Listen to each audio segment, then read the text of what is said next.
My friends, Iran is in trouble. As water scarcity is something that becomes more and more apparent around the world, the first cracks of a water crisis are beginning to show in a variety of different countries. Now, we've covered such a case before with Afghanistan and its increasing spats with Iran as well as Uzbekistan, if you remember that previous video that I did. However, when I talk about this issue, Iran has more problems than just that one. In the Middle East, where every single drop of water is a matter of survival, the poisoning of the Aras River is not just something that it is an environmental disaster.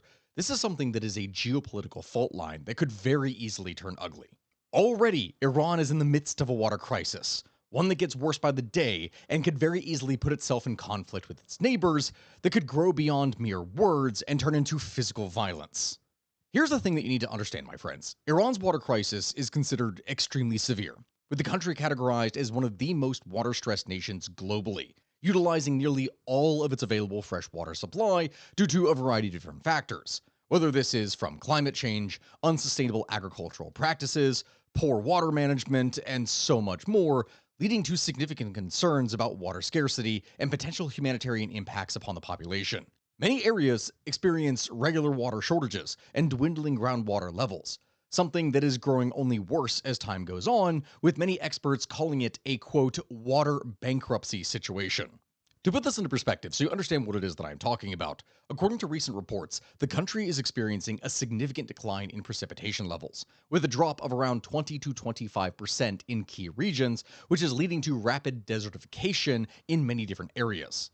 The former agricultural minister, Isa Kalantari, has even warned of irreversible groundwater depletion, with an annual deficit of over 30 billion cubic meters. The water shortage has caused the ground beneath Tehran to sink by up to 22 centimeters every single year. Which, mind you, when I talk about that, that is 7 times higher than what it would normally be expected. Because, when you're actually building things on land, the land just doesn't sit there. As weird as that may sound, it actually will begin to compress and sink based upon the existing pressures on top of it. So, extremely heavy buildings and the greater density of them is something that leads to further sinking of the ground. In this case, because groundwater sources have been pumped out that before would have been propping things up, that has led to rapid drops. The unfortunate reality is that this has led to alarming ground collapse, affecting at least half of Iranian society. The crisis has also led to severe social unrest and has been exacerbated by a series of droughts, including one in 2021 that was easily the most severe in recent memory. In order to understand the severity of what it is that I am talking about, you need to understand that with over 70% of water usage coming from groundwater sources that are quickly being depleted from overuse, Iran is desperate to obtain new water sources to supply its population, something that has absolutely surged in the past century. To that end, this video that we're doing here right now is a bit of a two-parter. On one hand, we are going to be looking at how Iran got into this terrible situation in the first place as a broken country, and the second thing is looking at how the Aras River came to be a poisonous nightmare that the Iranians are now desperate to use. So my friends, with that all being said, let's dive into this very messy story. But my friends, before we get into really spicy parts, I would just like to thank today's sponsor, Incogni. Every single year, both the number and scope of data breaches worldwide are rising. According to the 2022 annual data breach report by Identity Theft Resource Center, the number of victims has gone up by nearly 41.5% from 2021. The likelihood of your data appearing somewhere on the internet thanks to a hack and then it gets bought and sold by different data brokers is all too real. All of this is available for purchase by different businesses, and from that could very easily fall into the hand of criminals. But luckily, my sponsor Incogni can help put a stop to all of that. Incogni reaches out to data brokers on your behalf, requesting your personal data removal and deals with any objections from their side. Since many data brokers continue collecting your personal information even after they removed it, they also go and take care of that so that your data stays off the net by conducting repeated removal requests. So this is not just a one and done deal kind of thing. This is something that is going to monitor and help you continuously through its lifetime. Considering everything that I have talked about in the past, I have genuinely had very interesting, and when I say interesting, I mean somewhat scary people come after me before. So utilizing a service like Incogni is something that is vital for me in order to be able to protect not just myself, but also my family. Incogni, as it is, offers a 30-day money-back guarantee, and even that money is not necessarily much, as if you go and use my code of everything, you can get 60% off an annual plan. Make sure to click my link down in the description or use my code, and by all means, I'm telling you this right now, protect yourself, protect your family, do the right thing.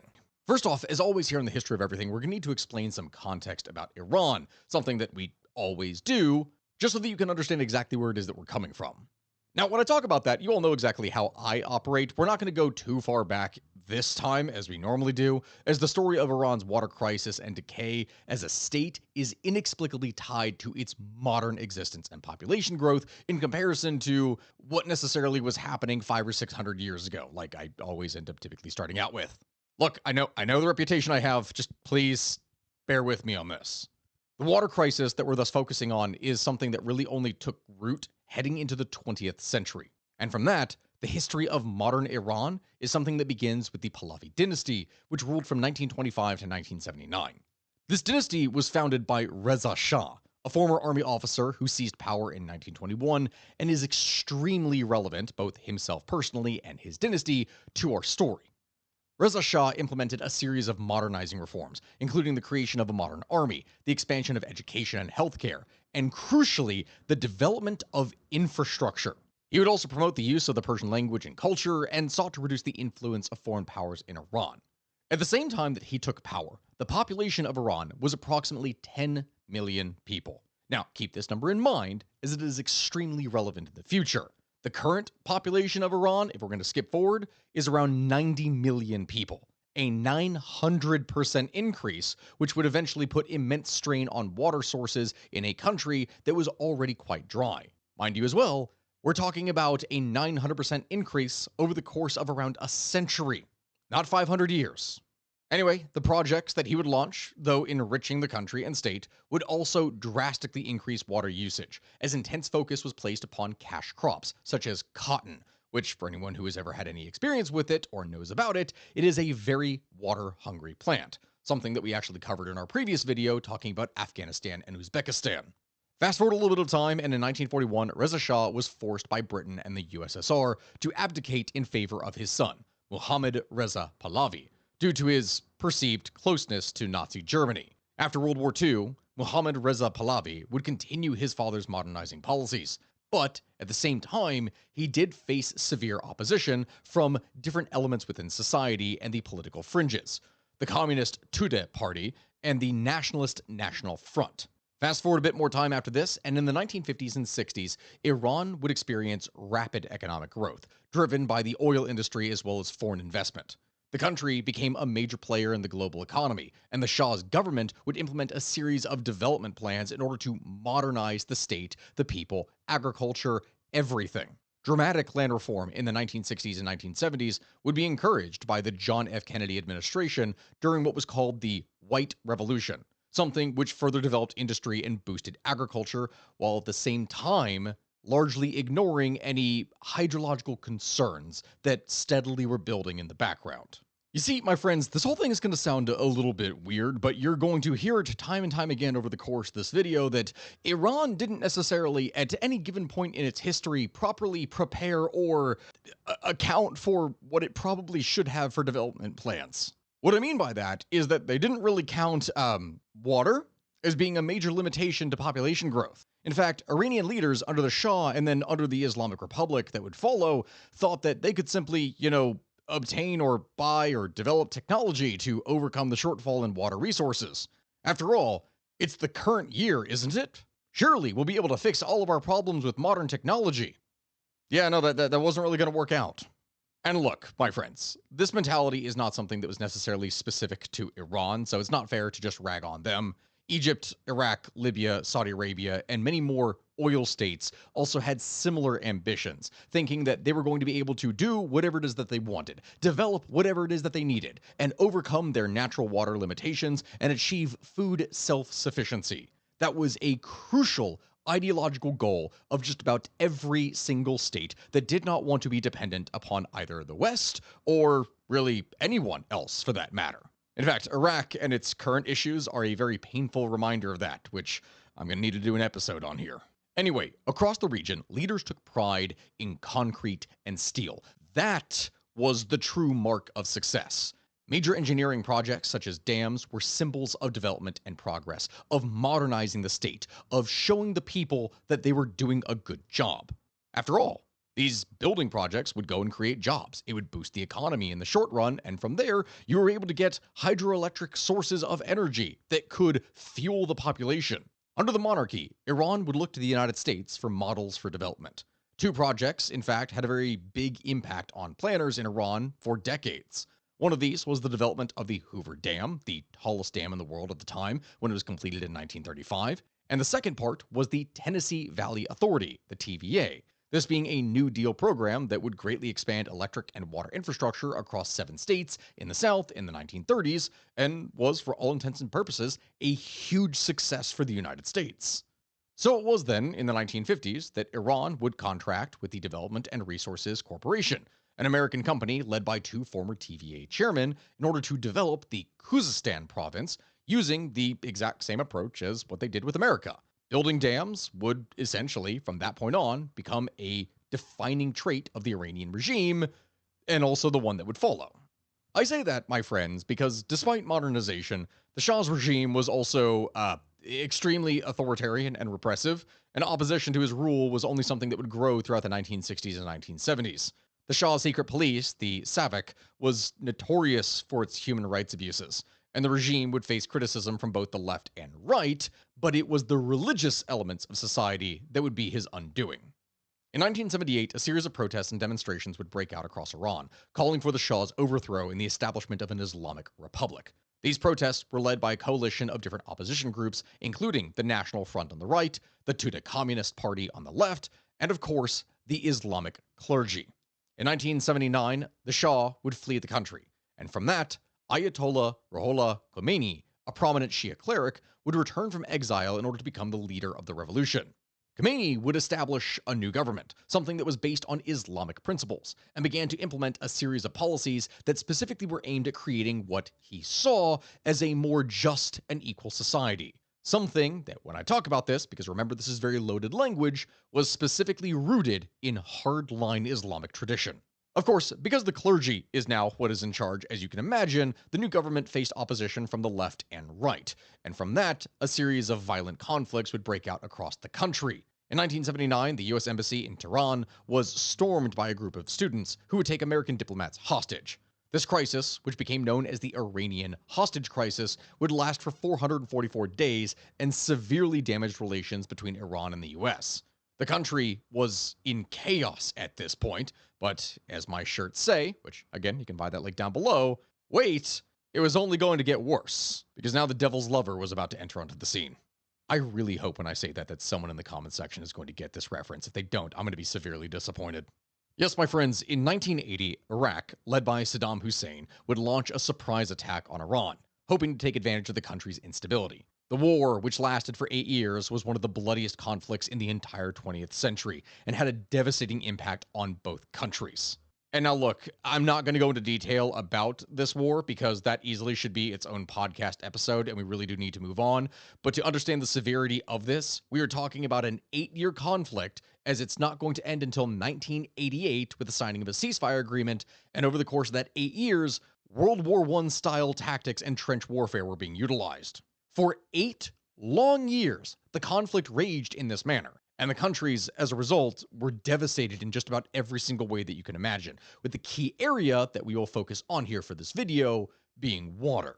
You see, engineers in the Islamic Revolutionary Guard Corps, the IRGC, became involved in infrastructure development and water resource management during the Iran-Iraq War, and this is a crucial reason why I'm even going over any of this in the first place. You need to understand why this is happening. Following the conflict, Iran's supreme leader, Ali Khamenei, would create the Khatam al-Anbiya, the construction arm of the IRGC. Subsidies, which is Khatam al-Anbiya's dam building arm, that was created in 1992. The aim of this was to create jobs for IRGC engineers, some of the most elite educated people within society, and from that, supply resources for a drive for reconstruction under the administration of Iranian President Akbar Hashemi Rafsanjani. To go into detail about this, Subsidies and its partner Mahab Golds, a contractor which would oversee the construction of dams in a variety of different water-vulnerable provinces, are something that we refer to collectively now as the water mafia. It may sound a little bit weird, and you're probably wondering, why would something be called that in the first place? Like, what is going on? Well, essentially, it's because these government affiliated organizations were pretty much scamming the government. Both organizations would push for construction projects that spread wealth among the elite of society involved in running them, specifically those that were affiliated with the Revolutionary Guard. The methods deployed to do so would include inflating the cost of dams while providing shoddy work in the absence of any real monitoring or evaluation support. Essentially, let's say that a dam was supposed to cost around $20 to $30 million, which I'm just throwing out a random number there in the first place. Yeah, they would go and bill the government for $40 or $50 million and then pocket the difference. This was a very common thing that was seen across the board, and at the same time that they were making things significantly more expensive, were also not verifying the quality of the work that they were doing in basically any way. Not only was this absolutely terrible at the time, but after the war, the water mafia would then lobby for new dams, while most of the existing ones were not even functioning at full capacity in order to provide the illusion that, yes, these things are highly productive. This has value that is increasing. We therefore need more dams. To put this into perspective, it's essentially an Iranian version of China's Belt and Road Initiative, with sketchy infrastructure projects where trains would be built to nowhere that didn't actually add any value. But hey, they built a thing, so guess what? That's good. It really sounds insane because of how dry Iran is. And you need to remember, Iran is very dry.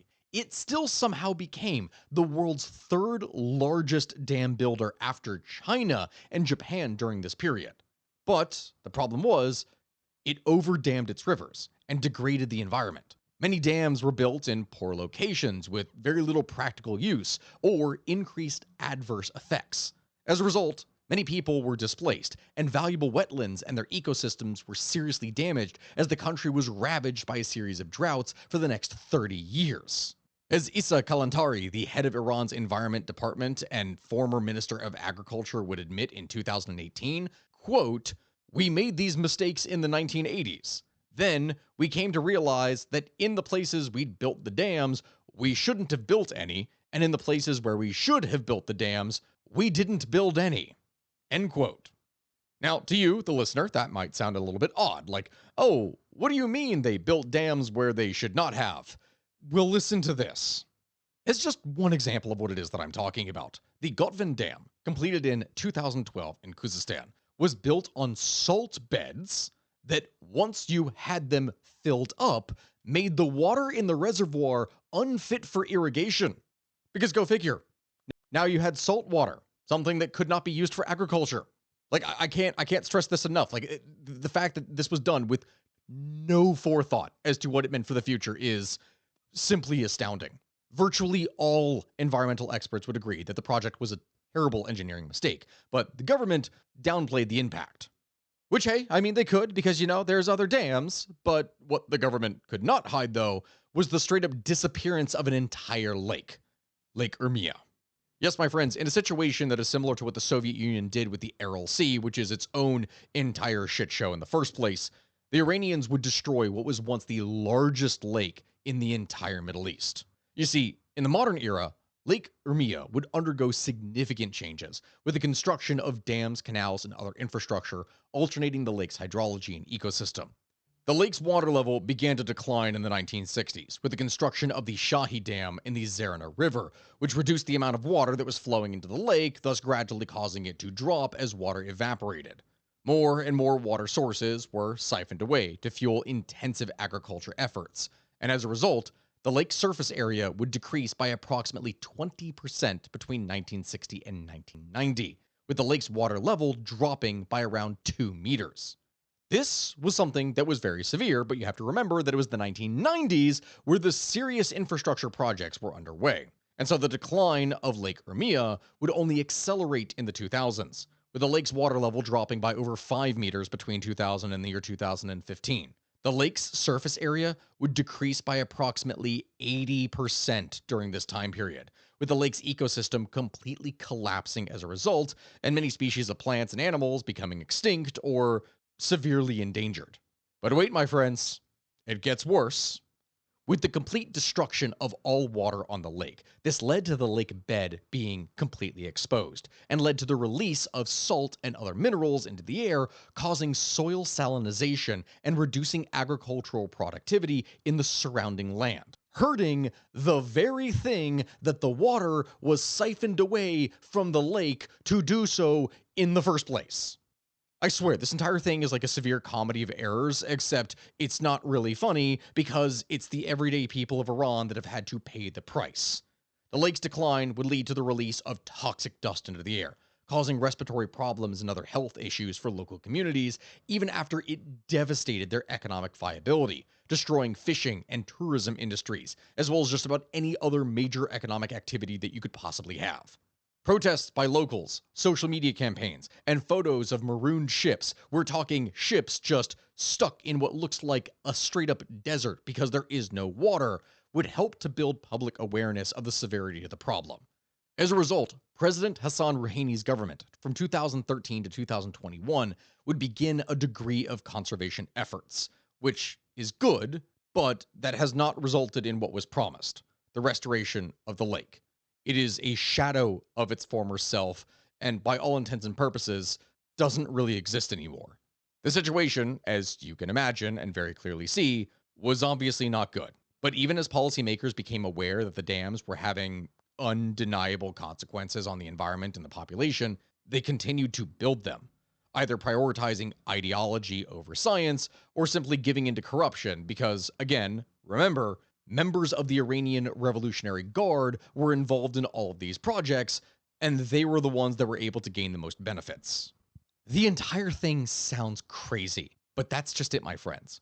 If you've not been able to tell already, Iran's water crisis is inextricably linked to its politics.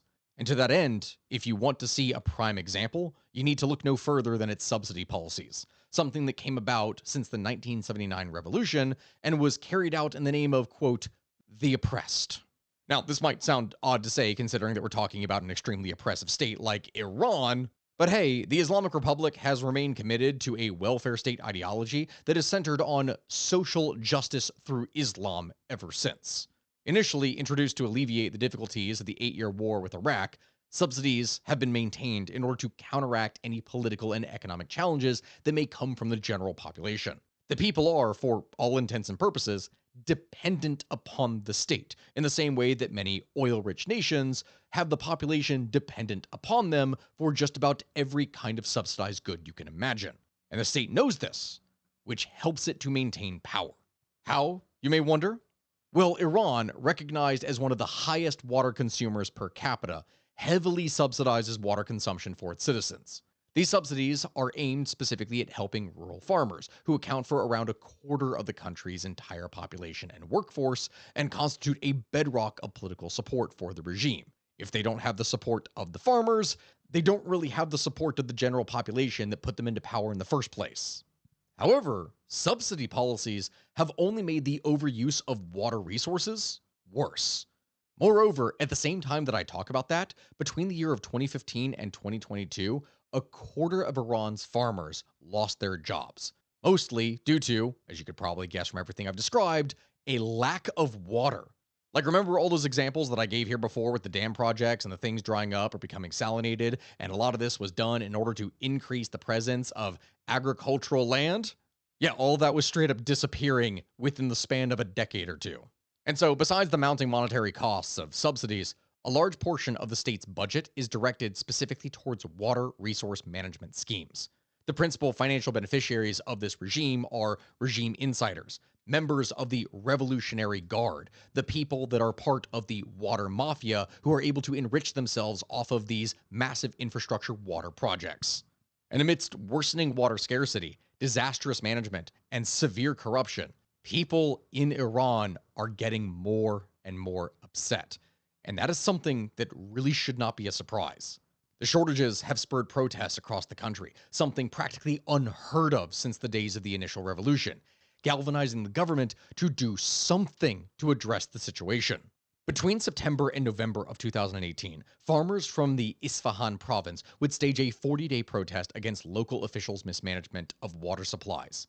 In November of 2021, water shortages in the southwest would spark demonstrations that would spread all the way to the capital and other regions. In 2023, in the Sistan Baluchistan province, especially in the northern cities, you would see even more water protests. These protests would continue all the way through 2024, when in that year, Iran would experience heavy rainfall, which you may think at that point, that is awesome, that is the end of the drought. But after years of dry weather and the ground becoming dry and cracked, it was not actually able to absorb the water that was coming down, leading to mass flooding across the country. So even when they get what it is that they need, it still is something that hurts. What is truly troubling about this entire situation is that Iran's water crisis represents not only something that is a very severe and complex domestic problem, but also an international one. Iran, as I already mentioned at the beginning of this video, is embroiled in water rights conflicts with Afghanistan, Turkey, and Iraq, which have evolved into intense disputes, one of which I already mentioned in my Afghanistan water video. The key feature of many of these disputes? Disagreements over the construction of major dams, which are used to manage water flows and usage. Again, as I previously explained, Afghanistan controls upriver water sources that feed low-lying wetlands and lakes in Iran's southeast. According to a 1973 treaty, Afghanistan is committed to sharing water from the Helmand River with Iran. Yet, at the same time, the agreement does allow for reduced water deliveries during periods of low water levels, something that has only been made worse by persistent droughts over the past decade and the construction of additional dams in Afghanistan. Especially significant is the completion of the Kamal Khan Dam on the Helmand River in 2021, this being shortly before the Taliban would assume power in Kabul, further complicating matters because now you have Sunni zealots versus, Shia zealots, if you will, which is never a fun time in history. Meanwhile, even as all of this is going down, Iran would continue dam construction projects, and its campaign would be utilized to generate reserves for households and industrial use, and to try and push industrial development. In cutting off more and more water sources, this has had the effect of limiting the flow of water from the Arvand, the Karka, and the Karun rivers into Iraq, which is something that has substantially aggravated the water scarcity crisis in southern Iraq, again, as I said, a whole other video that I'm going to have to cover. Similarly, Iran's obstruction of significant water supplies originating from the Zagros Mountains have threatened the livelihoods for around 2 million people of the Kurdistan region of Iraq, the KRI, making the situation worse for its inhabitants. When looking to the northeast, the management of water resources has also become a major issue with Iran-Turkey relations, as they share 5 rivers, but at the same time that they do so, lack any kind of real bilateral water cooperation treaty, unlike that between Iran and Afghanistan. Iranian officials have voiced concerns about Turkey's major dam projects on the Euphrates and Tigris rivers, considering them dangerous for the entire region.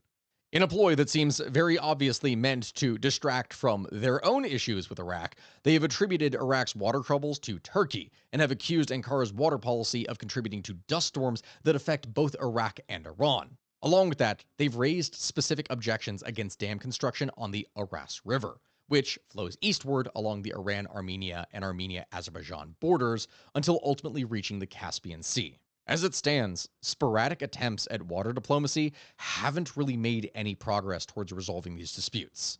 And the problem is, even if that is done, if diplomatic efforts are able to be made, and better yet, succeed, that does not mean that they will be sufficient on their own to actually save Iran from their water issues. Because that, my friends, now finally brings us to the whole thing that inspired this video in the first place, the issue with the Aras River. Originating from the Erzurum Mountains in Turkey and flowing through Iran, Azerbaijan, and Armenia, the Aras River is a vital waterway, something that supplies around 20 million people in the area. However, at the same time that it is a key water source, the discharge of chemical, industrial, and even radioactive waste into the river is something that hurts its use for agriculture or, basic drinking water. This issue is something that has become even more urgent as discussions are underway to divert water from the Aras River to supply drinking water to Tabriz in Iran and surrounding smaller cities. Something that, again, raises serious concerns about the safety of the water because it's not fit for public consumption. How bad is this, you may then wonder? Well, To put this into perspective, over 50 different government or academic studies have consistently shown the existence of high levels of 59 different heavy metals along the river. As just one example, a study done in 2012 that was published in the Journal of Water Resources and Protection found dangerously high levels of heavy metals like mercury, lead, cadmium, and so much more in the river. This being right next to Iran's Ardabil province.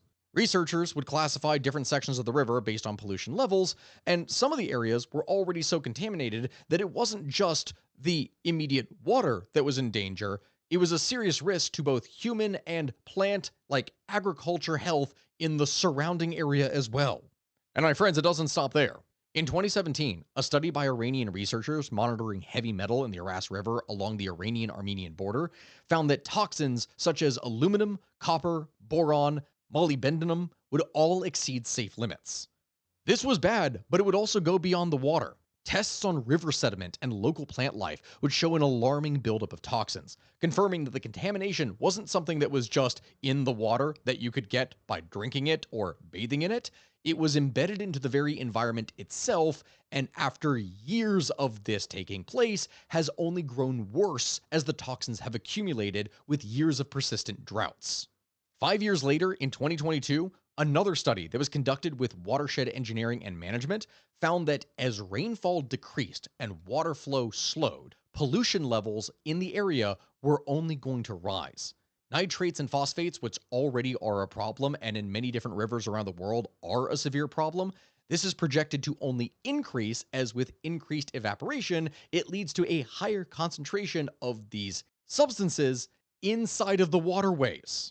As it stands, the Aras River, which already for years has been struggling with poor water quality, is on track to decline even further, edging towards a very bad classification. But still, despite everything that I have said, as you can see from this video, at this point, the Iranian government is desperate for water. And so even while reluctantly encouraging Armenia to clean its contamination up, damaging relations between the two, it is still proceeding with plans to use said water in order to supply its population. The Iranian government plans to transfer water from the Aras River to Tabriz, to Jolfa, Marand, and other towns in the Shabastar County, these being areas that are predominantly populated by South Azerbaijanis. This, mind you, is the same population that has already had to deal with the water's pollution for many years, with the regions like Ardabil seeing a rise in cancer rates linked to contaminated water. But now, instead of addressing the root cause of the crisis and cleaning things up, Tehran is forced to double down on its negligence, instead directing potentially hazardous water to communities that have long been ignored but need water. What the result of this will be? Well, I mean, we can't really say for certain, but if you consider the track record of Iran in this video, you can likely guess that there's going to be significantly more consequences in the future that you can't exactly call unforeseen or unexpected. Like, my friends, I'm trying to phrase this in the most neutral way possible. You can imagine how hard that is when it seems so very obvious how things are likely to go wrong very fast. But still, Iran is desperate. And so when you consider its need for agricultural independence, its massive population, its general incompetence, you would at least understand why it is doing what it is doing. And mind you, when I explain all this video has not even addressed any of the other issues that Iran has. Its nuclear problems, its rapidly aging population, its insane stock market and severe manipulation, and so much more. That will all need to be another video.